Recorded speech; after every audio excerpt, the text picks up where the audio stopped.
अस्सलाम वालेकुम, मैं हूं आदिल शाहज़ेब। हुकूमत से रुखसत होने के बाद साबिक वज़ीर-ए-आज़म इमरान खान के बयानात और पीटीआई सोशल मीडिया के इदारों के खिलाफ मुसलसल ट्रेंड्स और बराह रास्त तनकीद के खिलाफ अब बर्दाश्त खत्म होती दिखाई दे रही है। DGISPR ने इदारे को सियासी मुदाखलत से दूर और न्यूट्रल करार दिया तो इमरान खान ने न्यूट्रल को जानवर से तशबीह दी और अब एबटाबाद जलसे में मीर जाफर और मीर सादिक के एक और मुतनाज़ा बयान के बाद DGISPR की एक और प्रेस रिलीज में बड़े वाज़े अल्फाज में मौक़िफ़ इख्तियार किया गया कि मुसल्लह अफवाज को मुल्क के बेहतरीन मफाद में सियासी गुफ्तगू से दूर रखा जाए। इमरान खान की इस तकरीर को सोशल मीडिया पर तनकीद का निशाना बनाया गया। वहीं आज कौमी असम्बली में भी उनकी एबटाबाद जलसे की तकरीर मौजूद बहस रही, जहां वज़ीर-ए-आज़म शहबाज शरीफ ने इमरान खान की इस तकरीर को मुल्क के खिलाफ साजिश करार दिया, जबकि वज़ीर दिफा ख्वाजा आसिफ ने भी उन्हें आड़े हाथों लिया। मैं पूरे वसूख के साथ ये बात कह सकता हूं कि ये शख्स जो है एक ऐसे एजेंडे पे कारबंद है जो बारी बारी इस मुल्क के आईनी अदारे जो इसकी मजबूती इसकी बका के जामन है इस मुल्क की, उनको तबाह करने की कोशिश कर रहा है। इतनी ठोकरें खाने के बाद अगर आइन पे कारबंद होना चाहता है ये ईवान जो है या बाकी इदारे जो है, तो इमरान खान जो है सबसे बड़ी रुकावट उसमें बनने की कोशिश कर रहा है। और पीपल्स पार्टी के शरीक चेयरमैन आसिफ अली जरदारी के बकौल एक आईनी अमल के जरिए इक़्तिदार से बेदखल होने के बाद इमरान खान का जहनी तवाज़ुन खो चुका है और इसीलिए वो अब कौमी इदारों पर हमला आवर हो रहे हैं। मसला ये है कि इदारों की सियासी मुदाखलत के खिलाफ हम भी खुलकर बोलते रहे, लेकिन जब यही इदारे सियासी मामलात में मुदाखलत से इनकार और न्यूट्रल रहने का फैसला करते हैं, उसी पर इसरार करते हैं, फिर भी उन्हें इस तरह का अवामी मकामात पर और पब्लिक गैदरिंग्स में और सोशल मीडिया पर तनकीद का निशाना बनाया जाता है, जिसकी दो टोक और वाशगाफ अल्फाज में मजम्मत करनी चाहिए। इमरान खान साहब को यह भी समझना होगा कि इक़्तिदार उन्हें दोबारा भी मिल सकता है अगर मुल्क की सालमियत और पाकिस्तान के आलमी ममालिक से ताल्लुकात की कीमत पर उनका ये तर्ज सियासत जारी रहा तो उसका नुकसान खुदा न ख्वास्ता मुल्क को चुकाना पड़ सकता है। खान साहब को इस बात पर सोचना चाहिए कि उनके ऐसे बयानात को आलमी और ख़ास तौर पर इंडियन मीडिया में उछाला जा रहा है। गो के शेख रशीद के बकौल ISPR की वजाहत नून लीग के लिए है और इमरान खान को फौज को जो है वो इमरान खान नहीं घसीट रहे, लेकिन जाने न जाने गुली न जाने बाग तो सारा जाने हैं। लेकिन अब ये खुली हकीकत बनती जा रही है कि इमरान खान जल्द इलेक्शन करवाने के लिए एक ऐसा बयानिया बनाकर उस पर खेल रहे हैं कि जिससे हमारी सियासत, अदलिया और फौज समेत जो है वो पार्लिमान समेत तमाम इदारों को मुतनाज़ा बनाने की कोशिश वो कर रहे हैं। जलसे और जुलूस जो हैं वो इमरान खान का हक है, इंतखाबी सियासत हो या जो एहतजाजी सियासत है वो भी उनका जमहूरी हक है, लेकिन आईने पाकिस्तान उनको ये हक नहीं देता कि या तो PTI हुकूमत करेगी या वो मुल्क को चलने नहीं देंगे। खान साहब 20 मई को इस्लामाबाद की तरफ लॉन्ग मार्च का ऐलान भी करने वाले हैं, तारीख वो देने वाले हैं जो 20 मई को वो देंगे तारीख, जिससे यकीनी तौर पर सियासी हालात में मज़ीद अदम इस्तेकाम बढ़ेगा। लेकिन इमरान खान की इस डिमांड पर हुकूमत वक्त को गौर करना चाहिए और ये वाज़ेह करना चाहिए कि आम इंतखाबात कब होंगे। अब चूँकि अब तक ये कन्फ्यूजन बरकरार है कि ये हुकूमत कितना अरसा चलेगी और कब इंतखाबात। मुझे ज़ाती तौर पर मुद्दत पूरी करने का मकसद समझ नहीं आता, क्योंकि आज मुल्क की ज़रूरत है कि मेरी ज़रूरत हो या ना हो सकता मुझे इक़्तिदार पसंद हो, आप अवाम के पास जाएं, एक नया मैंडेट लें और वहाँ से मुल्क की बेहतरी का रास्ता शुरू हो। इलेक्शन पाकिस्तान की आवाम का हक है जो मुद्दत पूरी होने के बाद होगा इंशाल्लाह। नौ मुंतखब वजीर आजम जो है 14-15 महीने के लिए उसको इस कोलिशन की सपोर्ट के साथ जो है हर कदम जो है आइन के मुताबिक उठाना पड़ेगा। और नाज़रीन, अब से कुछ देर पहले एक नया आईनी मसला भी सामने आ चुका है। सदर मुमलिकत डॉक्टर आरिफ अलवी ने गवर्नर पंजाब को हटाने का वज़ीर-ए-आज़म की जो एक एडवाइस थी वो मुस्तरद कर दी है। सदर मुमलिकत का मौक़िफ़ यह है कि गवर्नर पंजाब को सदर पाकिस्तान की मंजूरी के बगैर नहीं हटाया जा सकता। आइन के आर्टिकल 101 की शिक 3 के मुताबिक गवर्नर सदर आरिफ अलवी की रजामंदी तक जो है वो अपने ओहदे पर कायम रहेंगे और सदर मुमलिकत का मौक़िफ़ ये भी है कि मौजूदा गवर्नर पर ना तो बद इंतज़ामी का कोई इल्ज़ाम है और ना ही किसी अदालत से उनको सज़ा हुई है। मौजूदा गवर्नर पंजाब ने ना ही आइन के ख़िलाफ़ कोई काम किया, ना इसीलिए उन्हें नहीं हटाया जा सकता। यहाँ आपको याद दिलाते चलें कि वज़ीर-ए-आज़म शहबाज शरीफ ने सदर मुमलिकत को नए गवर्नर पंजाब के लिए बलीगुर रहमान के नाम की समरी भेजी थी, जिसे आज आरिफ अलवी साहब ने मुस्तरद कर दिया है। इन तमाम मामलात पर तफसीली गुफ्तगू करेंगे एक ब्रेक के बाद। वेलकम बैक नाज़रीन। ब्रेक से पहले जिस तरह हमने बात की इमरान खान साहब की जो तकरीरें हैं या पीटीआई का जो सोशल मीडिया विंग है उस पर रिएक्शन भी आपने देख लिया। DGISPR की जो प्रेस रिलीज आई या आज जो कौमी असम्बली की कार्रवाई थी उस पर तफसीली गुफ्तगू करेंगे। सीनियर सहाफ़ी और कॉलमिस्ट आसमा शिराजी साहब हमारे साथ मौजूद हैं, जबकि कराची से बजरिया स्काइप आमिर ज़िया साहब सीनियर सहाफ़ी और कॉलमिस्ट हैं, वो भी हमारे साथ मौजूद हैं। आसमा, मैं गुफ्तगू का आगाज़ आपसे करूँगा। ये जो हुकूमत कह रही है कि जी हम शायद कानूनी कार्रवाई का सोच रहे हैं इमरान खान के खिलाफ, एक तो ये कि क्या आप समझती हैं कि उनकी जो तकरीरें हैं या वो जिस तरह इदारों को निशाना बना रहे हैं उनके पार्टी के लोग या सोशल मीडिया विंग, क्या कानूनी कार्रवाई इसका हल है सब कुछ को रोकने के लिए? मेरा नहीं ख्याल कि कोई कानूनी कार्रवाई इसका हल है आदिल। पहली बात तो ये कि जाहिर है कि इमरान खान साहब की हुकूमत बरतरफ हुई है, उनको एक गुस्सा है, उनके अंदर एक गम है कि जाहिर है कि जो उन्होंने सोचा था वो या उनकी जो गवर्नमेंट थी वो गिरी है, तो उनका एक जेन्युइन किस्म का गुस्सा है। लेकिन इसकी कानूनी कार्रवाई से ज्यादा एक काउंटर नैरेटिव की जरूरत जरूर है। इस बात की जरूरत जरूर है कि जो उन्होंने बयानिया बना दिया है और वो बयानिया लाइक इट और नॉट एक पॉपुलर बयानिया बनता चला जा रहा है, उसके लिए जाहिर है कि हुकूमत को अपनी एक काउंटर नैरेटिव जो है वो देने की बहुत ज्यादा जरूरत है। और इसमें अभी तक लगता नहीं है कि पाकिस्तान मुस्लिम लीग नवाज और उनकी इत्तेहादी जमातें जो हैं वो इस बात को संजीदगी से ले रही हैं। अभी तक लगता नहीं है कि शहबाज शरीफ साहब को ये यकीन हुआ है कि वो प्राइम मिनिस्टर अब बन चुके हैं, और यही सूरत हाल इमरान खान साहब के साथ है कि उनको भी अभी तक ये यकीन नहीं आ रहा कि वो वजीर आजम के ओहदे से हट चुके हैं। तो ये दोनों चीजें जो है ये एक बहुत अजीब सी एक दिक्कत सी पेश आ रही है तमाम इदारों के हवाले से भी। और इदारे जो है वो अपना आप दिफा नहीं कर सकते क्योंकि उनके स्पोक्स पर्सन नहीं है। ये काम हुकूमतों को करना है। आज अच्छा जवाब जो है वो ख्वाजा आसिफ साहब ने जरूर अपना एक पॉइंट ऑफ व्यू दिया, जो वो समझते थे वो उन्होंने करने की कोशिश की, लेकिन हमने देखा नहीं है कि हुकूमत की तरफ से इस खत के जो साक्षी जो बयानिया एक गलत है या सही है या जो कुछ भी है इसके ऊपर जो खड़ा किया है उसको वो कोई निगेट करने के लिए कोई अपना एक काउंटर नैरेटिव लेके आए। हालांकि आप और हम जानते हैं कि ये बयानिया जो है ये बहुत ज्यादा सच्चाई पे मुबनी नहीं है।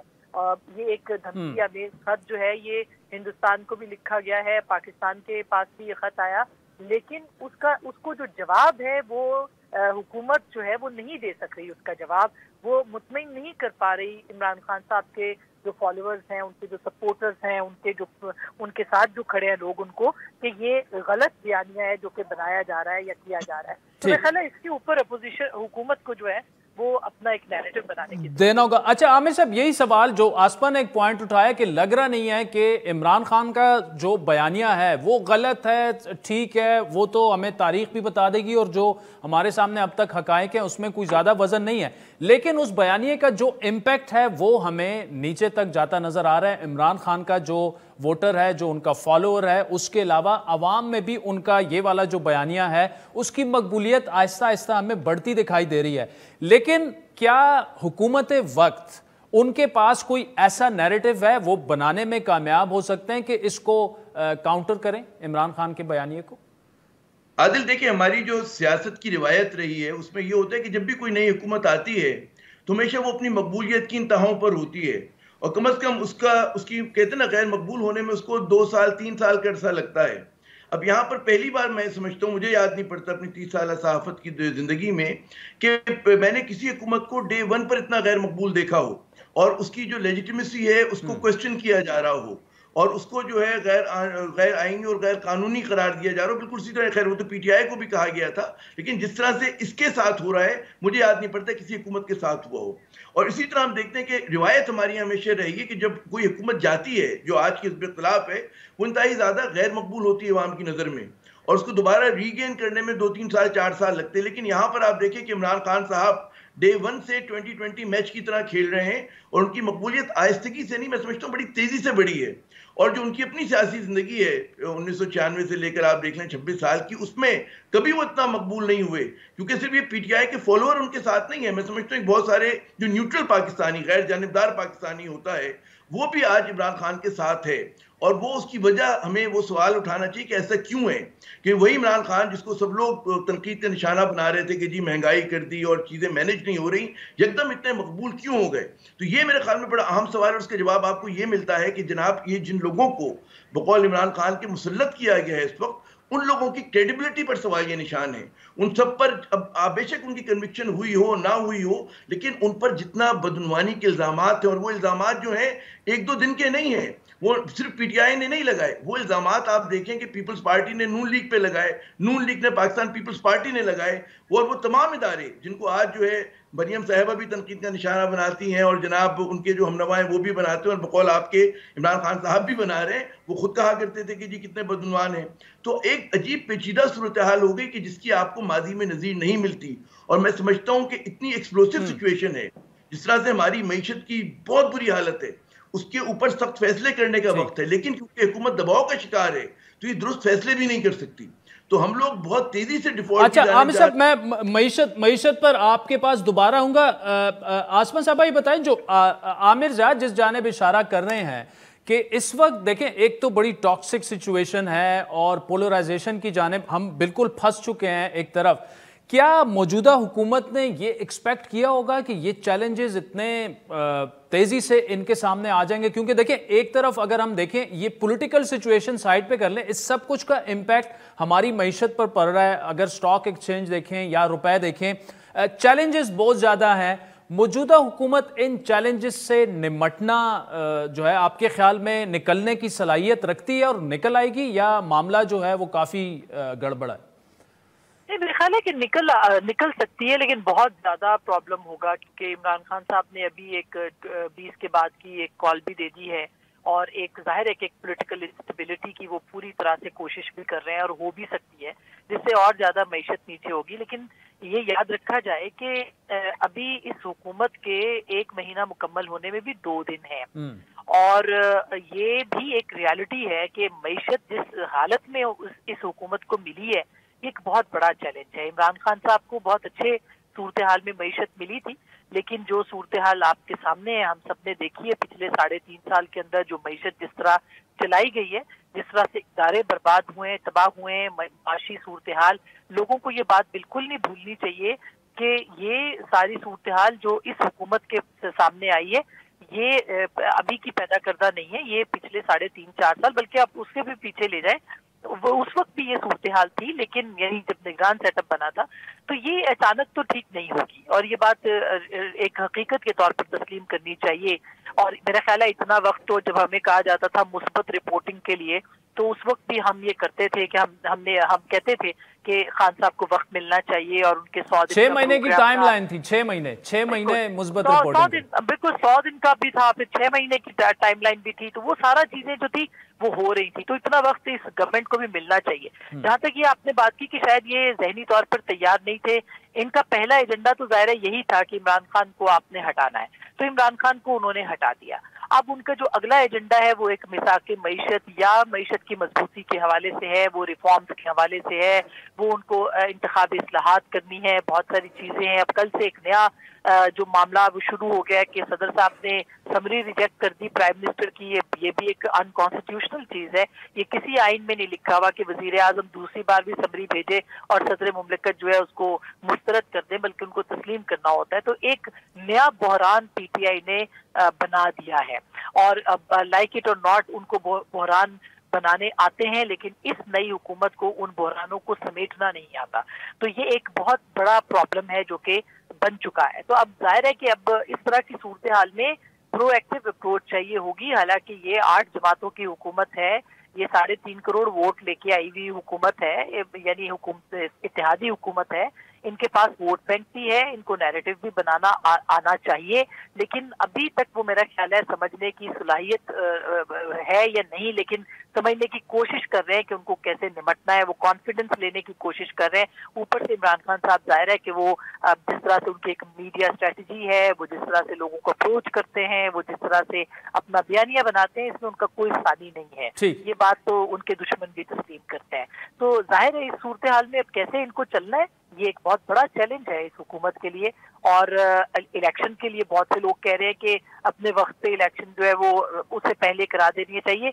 मेरा ख्याल है कि अब तो इलेक्शन की जो जिस सूरत में भी हो, अगर 2/3 मेजोरिटी नहीं लेंगे खान साहब तो वो उस इलेक्शन को तस्लीम नहीं करेंगे। अगर अदालत उनके खिलाफ जाएगी तो वो अदालत को तस्लीम नहीं करेंगे। अगर इलेक्शन कमीशन उनके खिलाफ फैसला देगा वो इलेक्शन कमीशन को तस्लीम नहीं करेंगे। तो ये एक बहुत ही पेचीदा सूरत हाल है और बिल्कुल खौफनाक सूरत हाल है। अच्छा, आमिर साहब, जो आसमा ने बात की कि जी अगर वो इलेक्शन जीते तो ठीक है, ना जीते तो उसके बाद जो है वो तस्लीम ही नहीं करेंगे। मतलब एक बड़ा एक नैरेटिव बन चुका है वो ये है कि जी खान साहब गवर्नमेंट में होंगे तो पोलराइजेशन भी नहीं होगी, सब कुछ ठीक चलेगा। अगर वो गवर्नमेंट से बाहर आ गए तो वो किसी को चलने नहीं देंगे। व्हाट इफ अगर इलेक्शंस अनाउंस हो जाते हैं, रिजल्ट्स भी सामने आ जाते हैं और खान साहब जो हैं वो सिंपल मेजॉरिटी लेने में नाकाम रहते हैं, उसके बाद क्या सिचुएशन देख रहे हैं आप? ये तो बहुत कबल वक्त होगा कह रहे हैं, लेकिन आदिल जो समझने वाली बात है ना वो ये कि इस वक्त हमारी जो सियासत है वो कुछ कहते हैं ना कि रिवायती सियासतदान जो है उनमें और इमरान खान उसमें गैर रिवायती सियासतदान है उसमें तकसीम हुई है। और ज़रा कि इमरान खान जो एक अक्लमंद आदमी जो समझता है कि जनाब इस तरह से अगर वो जब हुकूमत में भी थे तभी मशवरा देते थे ना कि भाई इनसे बात क्यों नहीं करते, शहबाज शरीफ से हाथ क्यों नहीं मिला लेते और इस इख्तिलाफ को वो जीने का मौका क्यों नहीं देते। लेकिन इमरान खान ने अपनी हुकूमत गंवा दी, लेकिन उन्होंने वो नहीं किया जो उनके कहते हैं नकाद या उनके खैरख्वाह उनको मशवरा दिया करते। तो उसकी वजह ये है कि इमरान खान सही या गलत, मैं इस पर बहस नहीं जा रहा, लेकिन वो अपने आप को समझते हैं कि जी वो इस वक्त एक कहते हैं ना उनके पास एक उस तरह का विजन है, उनके पास एक वो सेल्फ राइटियस हैं कि वो जो करते हैं वो सही करेंगे और कौम के हवाले से उनकी एक नुक्ता नज़र है। जिसके मुकाबले में मैं देखता हूँ कि जो उनका बयानिया है, जिसका भी असमा ने भी तस्करा किया कि जो दूसरी उनके इसमें मुखालिफ हैं, जो उनके मुखालिफ हैं, उनके पास कोई बयानिया देने को नहीं है। इमरान खान साहब के बयानिए से आप इख्तिलाफ कर सकते हैं, क्या है उनका बयानिया? उनका बयानिया ये कि जी डायनेस्टिक पॉलिटिक्स ना हो, उनका बयानिया ये है कि जी करप्शन ना हो, जिन लोगों ने लूट मार की इक़्तिदार में ना आए, यहाँ पर जो है मेरिट का वो हो। अब ठीक है उस पर उन्होंने अमल किया नहीं किया, इस्लाहात हों, अब लोगों को उस पर यकीन आ गया, वो समझते हैं कि जी ये चीज़ें होनी चाहिए। उस पर फिर एक और मकबूल नारा उनको मिल गया कि जी अमरीकी मुदाखलत का, जो कि अगेन जिसमें आप समझते हैं कि बहुत ज़्यादा पजीराई लोग हासिल करते हैं, अवाम जो है इसको पसंद करती है इस चीज़ को। तो उसके मुकाबले में हिज़्ब इख्तिलाफ के पास ना आपको विजन नज़र आता है, ना उनके पास ऐसे सियासतदान हैं कि जो इमरान खान साहब की तरह मिस्टर क्लीन समझे जाते हों। देखिए इमरान खान साहब पे प्रोपेगेंडा हो रहा है, इमरान खान पे इल्ज़ामात लग रहे हैं, लेकिन इल्ज़ाम चिपक नहीं रहे उन पर।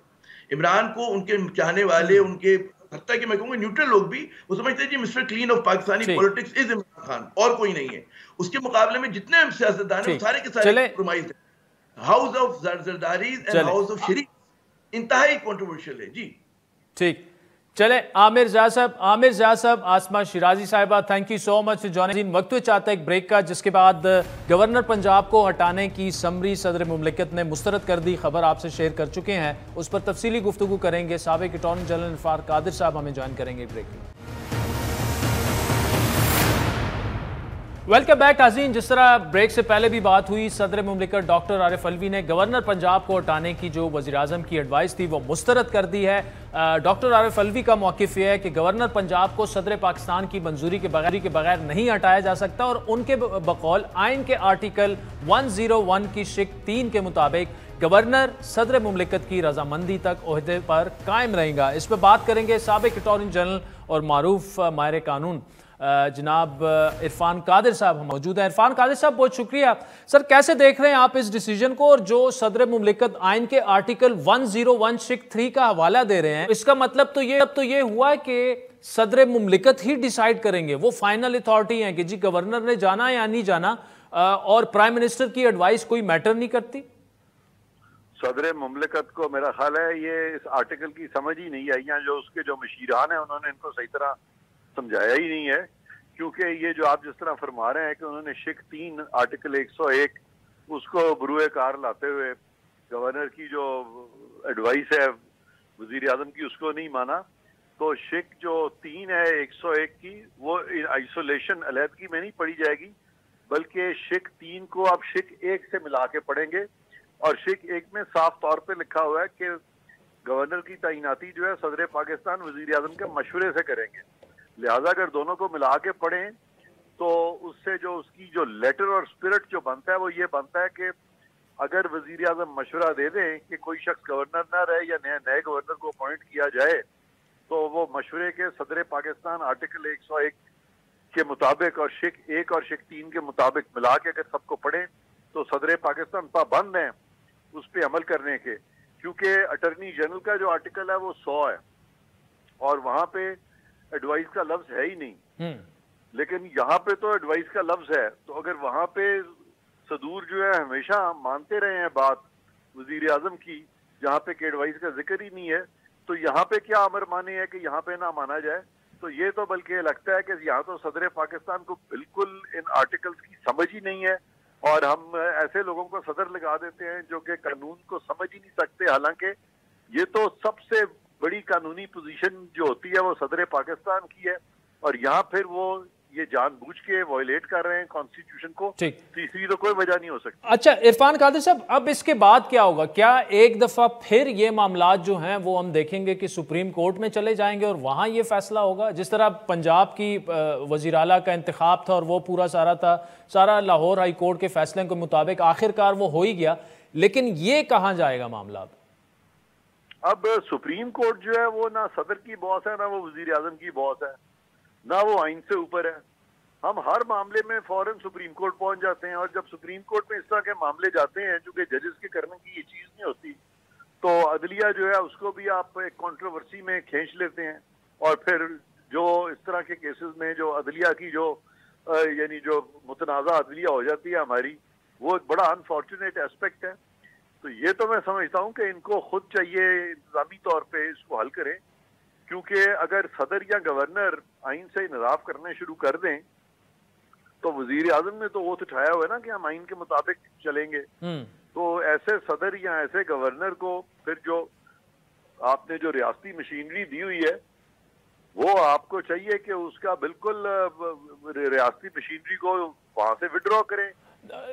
लेकिन इरफान कादिर साहब, उसमें तो देखे ना, उसका तरीका तो ये है कि सदर का फिर मुआवजा किया जाए। वो नंबर्स पूरे नहीं है जो हुकूमत है उनके पास।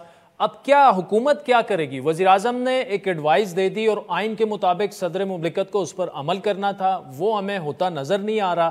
तो फिर क्या होगा? मतलब वे फॉरवर्ड क्या हो सकता? आपने ये बात ठीक की है कि अगर सदर पाकिस्तान आइन से रूगर्दानी शुरू कर दें तो उसका तो एक ही तरीका है कि उनकी इम्पीचमेंट हो, और वो अगर नंबर्स ना हो तो क्या वजीर आजम को चाहिए और क्या इंतजामिया को चाहिए कि सदर पाकिस्तान को मौका दें कि वो आइन जो है उसको तवातर के साथ उसको वायलेट करना शुरू कर दें, तवातर के साथ आइन के साथ सदर इनराफ करना शुरू कर दें।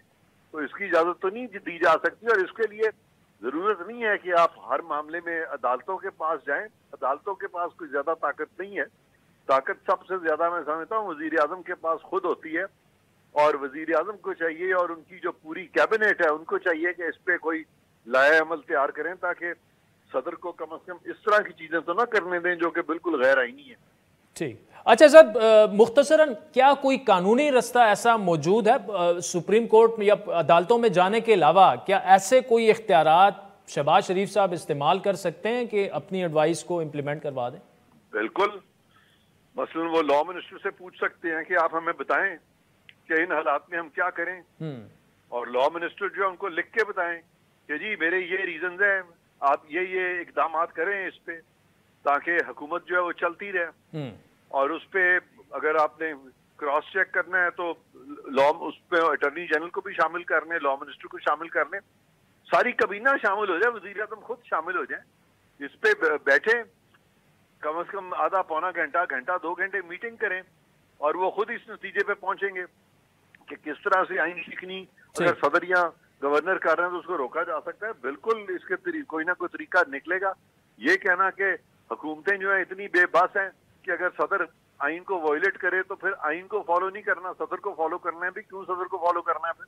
ठीक, चले। इरफान कादिर साहब, thank you so much for joining us. साथ चाहता है एक ब्रेक का, जिसके बाद मईशत पर बात करेंगे। साबिक वजीर खजाना डॉक्टर हफीज पाशा साहब हमें ज्वाइन करेंगे हमारे साथ। वेलकम बैक नाज़रीन। मुल्क में जारी सियासी माजराई और अदम इस्तेकाम में मुल्क की मईशत का ट्रैक पर आना नामुमकिन नहीं तो इंतहाई मुश्किल ज़रूर है। नई हुकूमत के तकरीबन 1 महीने गुजरने के बाद सरमायाकारों और बिजनेस कम्युनिटी का एतमाद बहाल होता नजर नहीं आ रहा। रुपए के मुकाबले में अमरीकी डॉलर जो है वो उड़ान ही भरता नजर आ रहा है। आज पाकिस्तान स्टॉक मार्केट में बदतरीन मंदी रिकॉर्ड की गई, जिसके बायस सरमायाकारों के अरबों रुपए डूब गए। आज रवा हफ्ते के पहले कारोबारी दिन के अख्तिताम पर इंडेक्स में तकरीबन 1500 की तनज़ुली रिकॉर्ड की गई। हिस्सेस मार्केट में 5 माह की ये सबसे बदतरीन मंदी है। आज इंटर बैंक में भी अगर डॉलर की बात की जाए रुपए के मुकाबले में, उसकी कीमत में 90 पैसे का इजाफा देखा गया, जिसके बाद डॉलर 187 रुपए 53 पैसे तक पहुंच गया। गैर मुल्की ज़र मुबादला के ज़खायर की अगर बात की जाए, उसमें तेज़ी से कमी आ रही है और IMF के प्रोग्राम में ताख़ीर जो मौजूदा सूरत हाल की, ये 2 बड़ी वजूहात हैं। इस पर तफसीली गुफ्तगू करेंगे। माहिर मईशत और साबिक वज़ीर ख़जाना डॉक्टर पाशा साहब हमारे साथ मौजूद है। पाशा साहब, आज स्टॉक एक्सचेंज में बिल्कुल ब्लड बात, 1500 पॉइंट्स गिरी स्टॉक एक्सचेंज, रुपए की कदर गिरती जा रही है। क्या इसकी वजह मौजूदा बढ़ता हुआ जो सियासी अदब इस्तेकाम है वो है, फॉरेन एक्सचेंज रिजर्व तेजी से गिर रहे हैं वो हैं, IMF प्रोग्राम में ताखीर इसकी वजह है, या कुछ और वजह है इसकी? बिस्मिल्लाहिर्रहमानिर्रहीम। हमारा अंदाजा यही है जो आप कह रहे हैं। देखिए, इस वक्त पोजीशन ये है कि हमारे रिजर्व्स जो हैं वो पिछले 5 हफ्तों में तकरीबन $5 अरब से ज़्यादा गिर चुके थे और ये यकीनन परेशानी की वजह बन चुकी थी। फिर अब इस वक्त पोजीशन ये है कि आपके रिजर्व्स जो हैं वो 2 महीने के इंपोर्ट कवर भी नहीं दे रहे हैं, तो इसलिए भी परेशानी में इजाफा हुआ है और नए जो इनफ्लोज आने चाहिए थे उनमें काफ़ी कमी आ चुकी है और इसलिए रिजर्व्स आपके बढ़ नहीं रहे हैं। और दूसरी तरफ आप ये देखिए कि तिजारती खसारा जो है आपका, जो अप्रैल के महीने में अब हमें पता चला है, वो तकरीबन उसी लेवल पे है या थोड़ा सा ज़्यादा है। तो हो सकता है कि करंट अकाउंट डेफिसिट जो है वो और बढ़ता जाएगा और लग ये रहा है कि साल ख़त्म होने तक तकरीबन 16 से 17 अरब डॉलर मिनिमम आपका करंट अकाउंट डेफिसिट हो जाएगा। लिहाजा इन सब चीज़ों को अगर आप मिला लें तो माशी हालात के बारे में लोगों को यकीनन कुछ परेशानी ज़रूर है और उसकी रिफ्लेक्शन आपने। लेकिन डॉक्टर साहब देखें, अब तो गवर्नमेंट चेंज हो गई है और होना तो ये चाहिए था कि थोड़ा सा इन्वेस्टर कॉन्फिडेंस आता, यकीनी की जो सूरत हाल है वो भी हम एग्जिस्ट कर रहे होना चाहिए था कि देखते, लेकिन साथ में चूंकि सियासी अदम इस्तेमाल है वो भी आप देख रहे हैं, PTI सड़कों पर है। क्या मैं उम्मीद की कोई किरण नजर आ रही है? मौजूदा हुकूमत क्या इन हालात से निकलने में कामयाब हो जाएगी या सियासी अदम इस्तेकाम खत्म करने के लिए नए इंतखाबात ही वाहिद हल है? देखिए, दरअसल बात यह है कि IMF के साथ जो बातचीत हो रही थी, हमारी नई टीम भी गई थी वाशिंगटन और ख्याल ये था कि शायद कल 10 तारीख को IMF की टीम पाकिस्तान आएगी, मगर वजह ना आने की ये मेरे ख्याल से है कि पेट्रोल की कीमतों में कोई इजाफा नहीं किया गया और सब्सिडी जो है वो उसी लेवल पे है। तकरीबन आप सोचिए 100 अरब हर महीने, ये बहुत बड़ा बोझ है। हमारी नई हुकूमत को एक स्ट्रेटजी बना लेना चाहिए था कि हम किसी न किसी तरीके से एडजस्टमेंट करके हालात को संभालने की कोशिश करें, मगर ऐसा अभी तक नजर नहीं रहा है। लेकिन डॉक्टर साहब, तेल की, अगर सिर्फ तेल की सब्सिडी की बात करें तो इसहाक डार साहब ये कह रहे हैं कि फौरन अवाम पर बोझ ना डाला जाए तो बेहतर रहेगा। मिफ्ता इस्माइल साहब कह रहे हैं हमारे पास इसके अलावा और कोई ऑप्शन ही नहीं, बल्कि तेल की कीमतें बढ़ानी पड़ेंगी। नून लीग के पास अच्छी माशी और तवानाई की टीमें हैं, उनको तो फौरन ये एक जो टिकिंग टाइम बम है उस पर तवज्जो देनी चाहिए। सबसे पहले अगर आप इजाजत दें तो मैं ये समझता हूं कि ये जरा नामुनासिब है कि जो हमारी हुकूमत की टीम है और उसके बरक्स एक बाहर से, लंदन से कोई बातें की जा रही हैं। टेलीविजन पे तकरीबन रोजाना एक प्रोग्राम आता है हमारे पिछले फाइनेंस मिनिस्टर का, और इसके नतीजे में काफी हद तक क्लैरिटी कम हो चुकी है कि गवर्नमेंट की ओवरऑल पॉलिसी क्या है।